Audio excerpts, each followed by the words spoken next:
Sanji vs. Lee somehow managed to be both extremely aggravating and also so boring that it drained me of any emotion. First off, the analysis was bland. It lacked anything in particular that I cared about, and honestly, just thinking about it is already making me sleepy. Though Drunken Fist Boomstick on Dummy is probably the second best Dummy skit they've written. Why are all the good skits in the bad episodes? No, it's the fucking... I can't stand this animation they've done. First, before I talk any further, if anyone on the animation team's watching, you make great stuff. This is just the ramblings of someone who's not happy with this animation. I mean no ill will at all.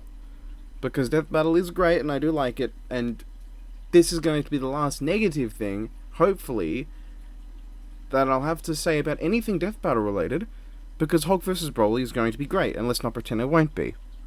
First, let's talk aesthetics. Sanji looks absolutely incredible. These sprites look great, and his raid suit looks absolutely incredible. Rock Lee looks awful. What the fuck is this?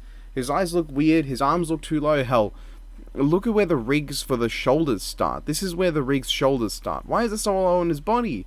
If I was Lee, then my arms would be sticking straight out the side of my tits. Oh, and sometimes the rig just straight up doesn't work and looks goofy as hell. Beyond that, the movement is awful. Everything is full of jank and rather laggy. It's like a far worse version of All Might vs. Might Guy, which was good in spite of the jank, and this is bad because of the jank. Pretty much any time Sanji delivers a bunch of strikes rapidly, it has no impact whatsoever, which isn't helped by the legitimately appalling sound design. I don't think I've heard sound design this fucking atrocious since Zero vs. Metal Sonic.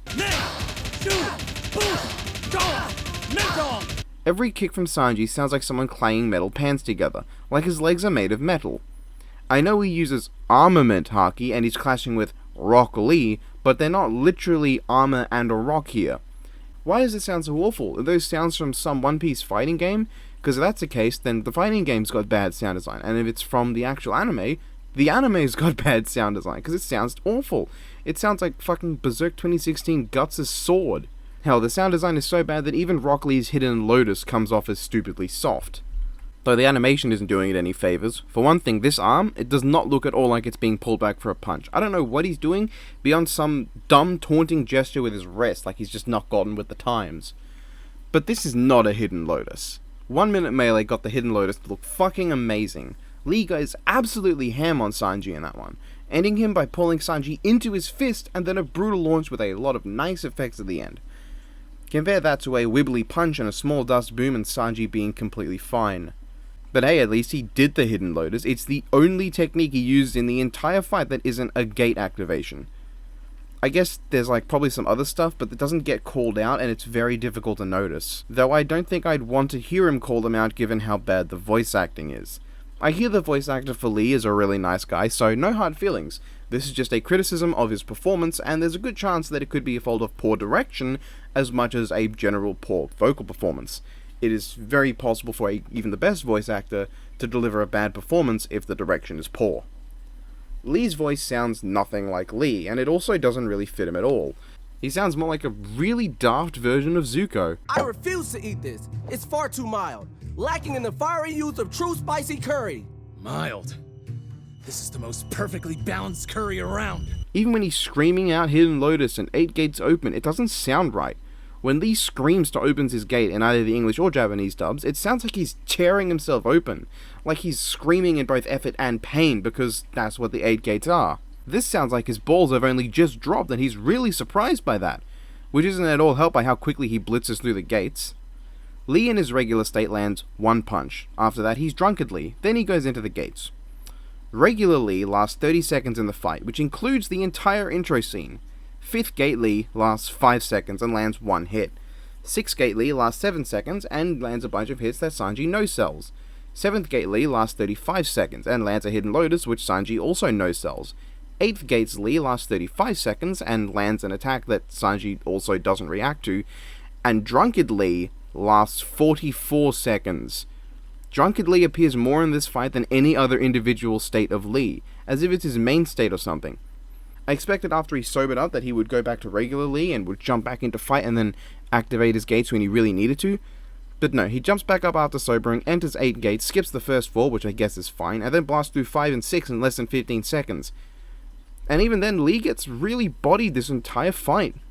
As I said, Lee lands the Hidden Lotus, one of his strongest attacks, and Sanji is completely unaffected. You want to at least pretend like Lee has a chance, right? Regular Lee lands one hit, then his body. Drunken Lee knocks Sanji out of the building and then gets bodied without Sanji looking like he's even tried. 7th Gate Lee lands a Hidden Lotus, which does nothing, and Sanji clowns on him in the raid suit, and then 8th Gate Lee destroys Sanji's leg, but gets smashed in then one shot. Sanji destroys 8th Gate Lee in one hit. Sanji lost his fucking leg in what's a really stupid looking wibbly noodle scene, and he's completely unaffected. Like, he doesn't seem like he gave a shit. No pain, no worry, no reaction at all. The fact that he didn't seem to react actually confused me.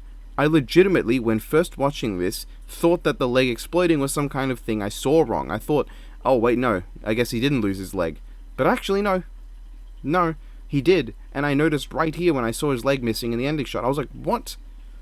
Raiden has actually lost limbs that can just get them bought, and he reacts more to losing his arm. The only character this nonchalant about losing a body part in Death Battle has been fucking Terminator. Even Gamera, who can just grow his back, has a fucking response.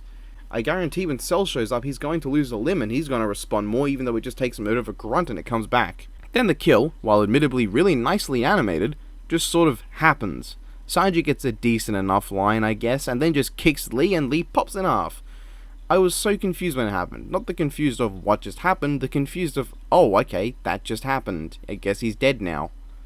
Holy shit, Lee got so body that even taking off his opponent's leg gets fucking ignored and glossed over. No time for it to sink in, and then an absolutely rubbish death with borderline no redeeming qualities beyond the hand-drawn animation itself and the first part of Sanji's ending pun just happens. It just dropped on him.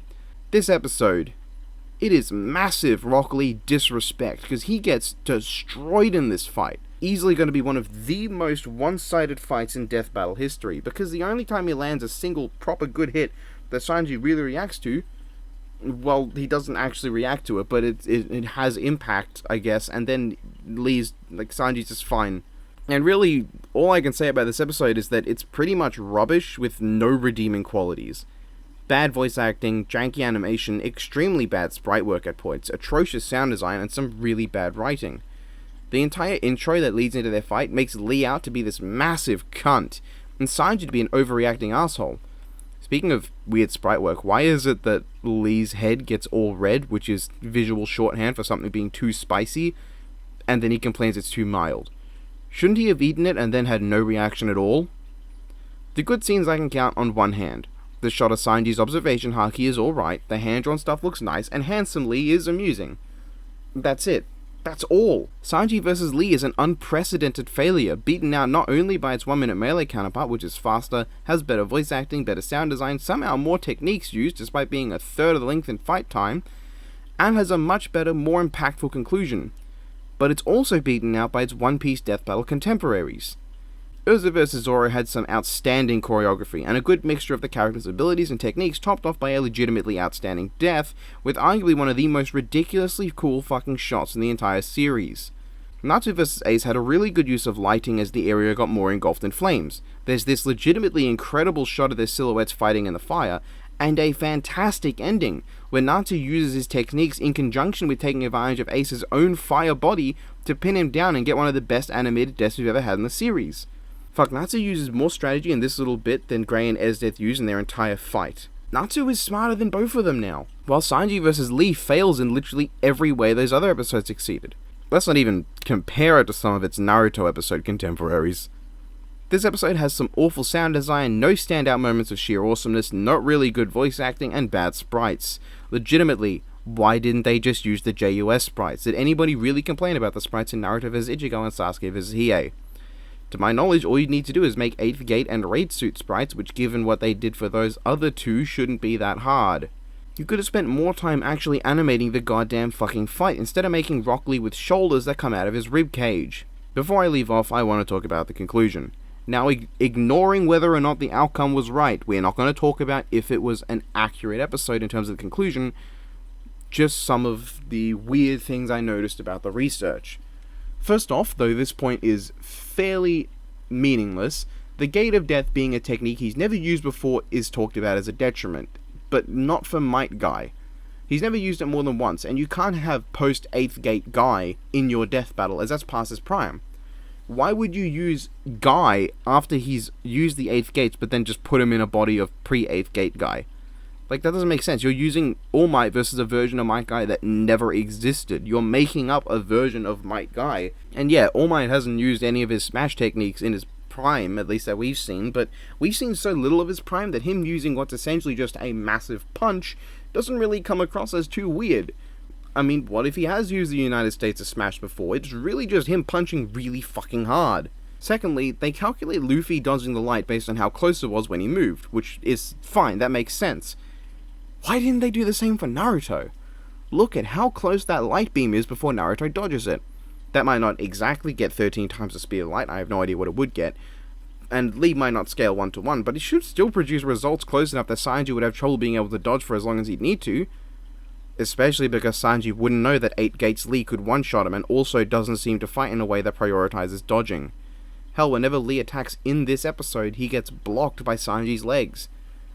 Why wouldn't Sanji just try to block 8th Gate Lee and then get obliterated, because he's got no reason to believe blocking won't work? Not to mention that Sanji would have to try to get some blows on Lee himself, and because his speed isn't 1,000 times higher than Lee, going into attack would leave him open for the one hit Lee would need. Now, of course, the answer I guess you could have is observation haki.